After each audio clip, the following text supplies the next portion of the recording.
అందరికీ నమస్కారం. మీనాకుమారి చదలవాడ. నాకు తెలిసిన దేవాలయాల యొక్క చూసినటువంటి వింతలు విశేషాల గురించి ఈ వీడియోలో చెప్పుకున్నాం. కాళేశ్వర దేవాలయంలో నంది ముఖం ఉత్తరాయణ పుణ్యకాలం వచ్చినప్పుడేమో ఉత్తర దిక్కు తిరుగుతుంది, దక్షిణాయన పుణ్యకాలం వచ్చినప్పుడు స్లోగా దక్షిణం వైపు తిరుగుతుంది. అది ఎలా? రాతి విగ్రహం కదా నందీశ్వరుడు అంటే. అదే వింత. మరి కాలం కదులుతుంది, సూర్యుడు కదులుతాడు. మరి రాతి విగ్రహం ఎలా చెక్కారో తెలియదు.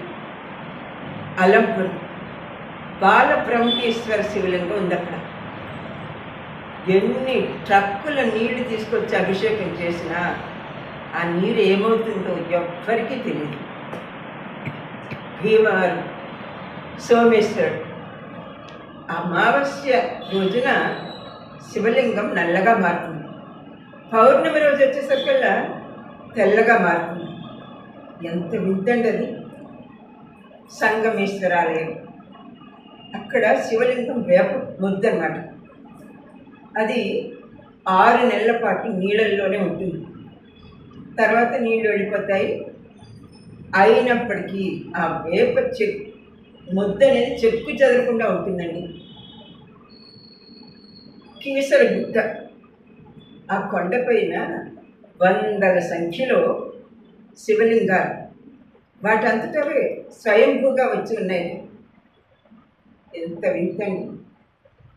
ఇక వరంగల్ 1000 స్తంభాల గుడి చూశాను.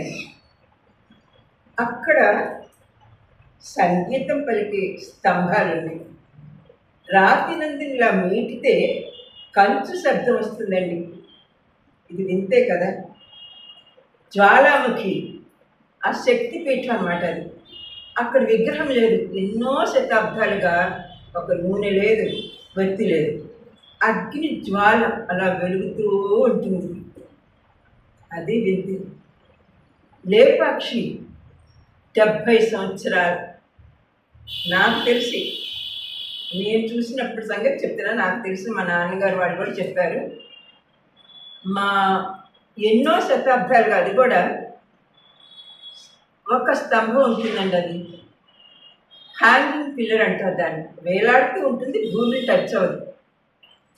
భూమిని టచ్ అవ్వక అసలు ఒక కర్రను కూడా నిలబెట్టలేం కదండి. అలా గాల్లో ఒక స్తంభం నిర్మించారు. ఆ కళా చిత్రం అసలు ఆ శిల్పి చాతుర్యం చూడండి, చెక్కు చెదరకుండా ఇప్పటికీ అలాగే ఉంది. అది వింతే. నేలం కాకుండా ఆ స్తంభం ఎలా నిలబడిందో ఇప్పటికీ సైంటిస్టులకు కూడా అది అర్థం కాని విషయం.